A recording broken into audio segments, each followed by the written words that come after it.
Hey guys, here's a quick tutorial on how to take your footage from the camera log to a finished grade using color management and just a few nodes in Davinci Resolve. Step 1, go down to the bottom right corner, open the project settings. Go to the color management tab, change the color science to color managed, uncheck automatic color management, and then change the color processing mode to Davinci Wide Gamut Intermediate. This gives us the biggest sandbox to work in while we're grading. Next, go up to the three little dots in the top of that menu, and then set current settings to default preset. This way, every project we open from now on is using color management. Tell it to update the preset, and hit save. Here in the media pool, I've got 3 Blackmagic RAW files, 1 drone shot, and 3 shots from a Sony FX30. The RAW files automatically get converted, but for the regular footage, we need to tell it the input color space, the log profile that we shot with. Select all the footage, right click, go to input color space, and then in this case, this is Sony S-Log3. Click that, and now our footage is converted. Step 3, we're gonna set up a simple node tree. In the nodes panel, I'm gonna create 2 nodes. I'm gonna hit Alt or Option S to create another node. Right click on the first one, change the label. We're gonna label this one exposure, and then label the second one color. On the second node, right click and change the gamma to linear. Step 4, we'll create a power grade so we can save this node setup for future use. Go to the gallery tab, open this little side panel, right click in there and add a power grade album.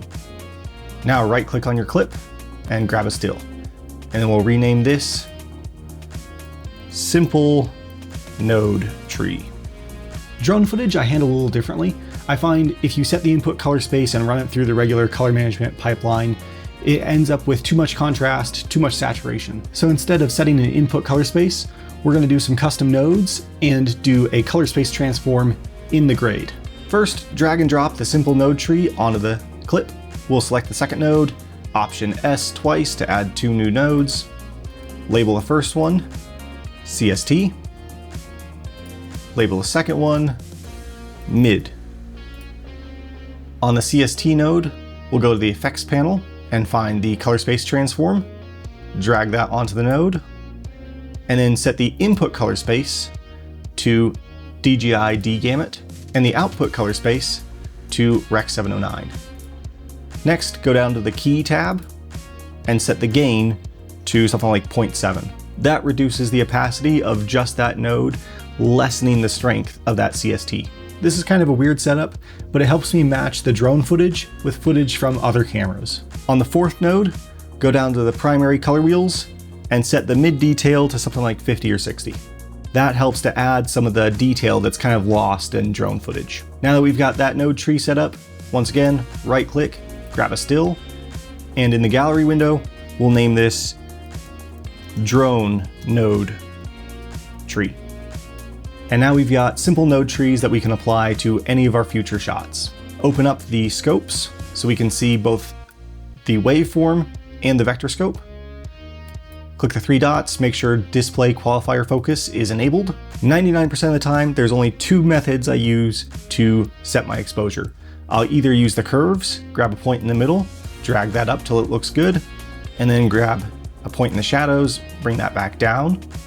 I'm looking for the skin tones to hit right around 60 or 70 on the waveform. If your waveform doesn't look like this, you can click these settings here, change it to the Y setting. I do colorize and show extents.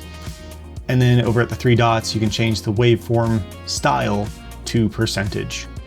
The other method I'll use is the exposure slider on the HDR global wheel. Because we're working in Davinci Wide Gamut and we've properly color managed our footage, this exposure slider works about the same as ISO. We can just type in 1 right there and we've raised it by 1 stop, same as going from ISO 800 to ISO 1600. The global wheels are really great if, say, a shot is underexposed and you want to bring everything up, where the curves are better if you want to bring up the mid-tones but leave the shadows darker still. If you've got a shot like this where the highlights are a little too bright, just grab the high soft slider on the curves and bring that down.